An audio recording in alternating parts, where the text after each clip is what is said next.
सूरत के कतारगाम सिंगणपोर रोड की jewellery shop में शनिवार शाम दुकानदार पर चाकू से जानलेवा हमला करने के आरोप में सूरत क्राइम ब्रांच ने सरथाना इलाके से 2 लोगों को गिरफ्तार किया है। क्राइम ब्रांच का दावा है कि हमला लूट के इरादे से ही किया गया था। हमलावरों की दुकानदार के साथ किसी प्रकार की कोई निजी रंजिश नहीं थी। दी हुई जानकारी के मुताबिक लूट की साजिश वेड रोड विहार सोसाइटी के निवासी रत्न कलाकार संदीप डुंगरानी उम्र 27 वर्ष ने रची थी। उसे रुपयों की जरूरत थी, इसलिए उसने सिंगणपोर रोड पर पार्थ कॉम्प्लेक्स स्थित प्रसंग ज्वेलर्स में लूट का प्लान बनाया। उसने घटना के 15 दिन पूर्व भावनगर जिले के 5 पीपला गांव से अपने मित्र निकुल भिंगराड़िया उम्र 20 वर्ष को अपने पास बुला लिया। फिर दोनों ने मिलकर 2 दिन तक प्रसंग ज्वेलर्स की रेकी की। शनिवार को लूट की साजिश को अंजाम देने से पहले उन्होंने लाल दरवाजा फ्लाईओवर पुल के नीचे से बिना नंबर प्लेट की एक मोटरसाइकिल चुराई। उसके बाद शनिवार को शाम 4 बजे दोनों अलग अलग दुकान पर पहुंचे। एक जना पैदल चलते हुए आया, जबकि दूसरा बिना नंबर की मोटरसाइकिल पर आया। दोनों दुकान के अंदर घुसे और दुकानदार अमरोली परदेसी पार्क सोसाइटी निवासी नितिन पुत्र नगीन सोनी को सोने का ब्रेसलेट दिखाने के लिए कहा। नितिन ने उनसे कहा कि उनके पास सोने का ब्रेसलेट नहीं है, तो उन्होंने चांदी के रुद्राक्ष की माला दिखाने के लिए कहा। उनकी हरकतें और हाव भाव देखकर नितिन को कुछ ठीक नहीं लगा, तो उसने दोनों को दुकान से निकल जाने के लिए कहा और कुछ भी दिखाने से मना कर दिया। बात बिगड़ती देख दोनों भड़क गए। निकुल ने चाकू निकालकर नितिन पर ताबड़तोड़ वार करना शुरू कर दिए और उसे काउंटर से खींचकर बाहर ले आया। नितिन के शोर मचाने पर हल्ला मच गया। शाम का समय था, इसलिए सड़क पर लोग भी बड़ी संख्या में थे। दोनों जेवर लूटना चाहते थे, लेकिन पकड़े जाने के डर से घबरा गए, वहां से भाग निकले। दोनों बिना नंबर की मोटरसाइकिल पर सवार होकर भागे। अमरोली दुखिया हनुमान मंदिर के पास मोटरसाइकिल का पेट्रोल खत्म हो गया, तो उसे वहीं छोड़ दिया।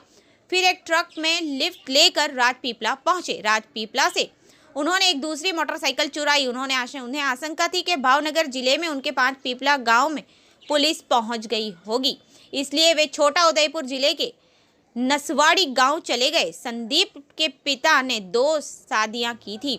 उसका एक घर नसवाड़ी में था। वह 3 दिन रहने के बाद मामला ठंडा होने की उम्मीद में वो मोटरसाइकिल पर सूरत लौट आए। वहीं कतारगाम पुलिस के साथ क्राइम ब्रांच भी सीसीटीवी फुटेज व इलेक्ट्रॉनिक सर्वेलेंस की मदद से उनकी खोजबीन में जुटी थी। दोनों के सरथाना स्थित नवजीवन रेस्टोरेंट के पास होने की सूचना मिली। सूचना मिलने पर पुलिस की टीम ने उन्हें गिरफ्तार कर लिया। उनके कब्जे में से मोटरसाइकिल, 2 मोबाइल फोन बरामद हुए। उल्लेखनीय है कि घटना के बाद लूट के इरादे से हमले की चर्चा होने के बावजूद कतारगाम पुलिस ने लूट के प्रयास की धारा नहीं लगाई थी। पुलिस ने हत्या के प्रयास का मामला दर्ज किया था। वहीं पुलिस ने पीड़ित से उसकी निजी रंजिश के बारे में भी पूछताछ कर रही थी, जबकि पीड़ित ने पहले दिन ही साफ कर दिया था कि उसकी किसी के साथ कोई रंजिश या लेन देन का विवाद नहीं है। हमला लूट के इरादे से ही हुआ है। पुलिस रिकॉर्ड में दोनों का आपराधिक हिस्ट्री दर्ज है, लेकिन संदीप ने मोटा वराछा स्थित अपने पुश्तैनी घर से सोने की चेन चुराई थी, इसलिए परिजनों ने उसे निकाल दिया था। उस दौरान वह सूरत से 5 पीपला चला गया था। वहीं निकुल जब 17 साल का था तब उसने गांव से मोटरसाइकिल चुराई थी, लेकिन पकड़ा गया तो गांव वालों ने उसे पीटा। उसने मोटरसाइकिल लौटा दी थी, इसलिए उसके खिलाफ पुलिस शिकायत नहीं हुई थी। इसके बाद वह महाराष्ट्र में मजदूरी के लिए चला गया था। 2019 में दीपावली पर गांव में संदीप और निकुल की मुलाकात हुई और दोनों में दोस्ती हो गई थी। कुछ समय बाद संदीप सूरत लौट आया था और कतारगाम में किराए पर कमरा लेकर रह रहा था। वह हीरा के कारखाने में मजदूरी करता था, लेकिन शराब और मौज मस्ती की लत के चलते उसकी ज़रूरतें पूरी नहीं हो रही थी, इसलिए उसने निकुल के साथ लूट की साजिश रची। रिपोर्ट बाय परवीन पठान, समाचार इंडिया न्यूज़ सूरत। 2 જાન્યુઆરી 2021ના દિવસે સાંજના આશરે 4:30 વાગ્યાને અરસામાં કતારગામની અંદર ધનમોરા રોડ પર આવેલ પ્રસંગ જ્વેલર્સની દુકાનની અંદર 2 ઈસમોએ પ્રવેશ કરી અને દુકાનના માલિક જે નીતિનભાઈ સોની છે અને પોતે જ્વેલર શોપ ધરાવે છે, એ દુકાનમાં પ્રવેશ કરી અને ફરિયાદી સાથે થોડી સમય સુધી વાતચીત કર્યા પછી અચાનક છરી વડે એ ફરિયાદી નીતિનભાઈ ઉપર હુમલો કરવામાં આવેલો। એ હુમલામાં નીતિનભાઈએ પ્રતિકાર કરી અને ખૂબ બહાદુરીપૂર્વક એ બંને ઈસમો સાથે લડાઈ કરેલી અને એમાં એક ઇસમ તરત જ તે સ્થળ છોડીને ભાગી ગયેલો, પણ બીજા એક ઇસમ સાથે નીતિનભાઈની ખાસા લાંબા સમય સુધી ઝપાઝપીમાં નીતિનભાઈને ગંભીર પ્રકારના છરીઓના ઘા મારીને ઈજા કરેલી હતી અને ત્યાર પછી આ બંને ઈસમો એ સ્થળ ઉપરથી નાસી ગયેલા હતા. બનાવની ગંભીરતા જોતા અને જ્વેલર શોપની અંદર આ પ્રકારનો ગંભીર પ્રકારના હુમલાનો બનાવ બનેલો હોય, શહેર પોલીસ કમિશનર શ્રી તોમર સાહેબ દ્વારા સુરત શહેરના તમામ અધિકારીઓ અને કર્મચારીઓને આ જગ્યા ઉપર પહોંચી અને તાત્કાલિક ગુનેગારોને પકડવા માટેની સૂચનાઓ કરેલી, જેના કારણે સુરત શહેરના અને ખાસ કરીને એ જે વિસ્તારના અધિકારીઓ તાત્કાલિક સ્થળ ઉપર પહોંચેલા. ક્રાઇમ બ્રાન્ચ અને સિટીની અન્ય બ્રાન્ચીસ પણ પોતાના અધિકારી માણસો સાથે સ્થળ ઉપર પહોંચેલા અને પ્રાથમિક દ્રષ્ટિએ જોતા ખૂબ ગંભીર બનાવ હતો અને નીતિનભાઈ ઉપર છરી વડે હુમલો થયેલો હતો. એ બાબતે એટેમ્પ ટુ મર્ડરના ગુના હેઠળ ગુનો દાખલ કરી અને એમની સારવાર કરવા માટેથી મોકલી આપવામાં આવેલા હતા. સમગ્ર બનાવ જોતા અને નીતિનભાઈની અને આજુબાજુમાં પૂછપરછ કરતા બંને ઈસમો અજાણ્યા હતા.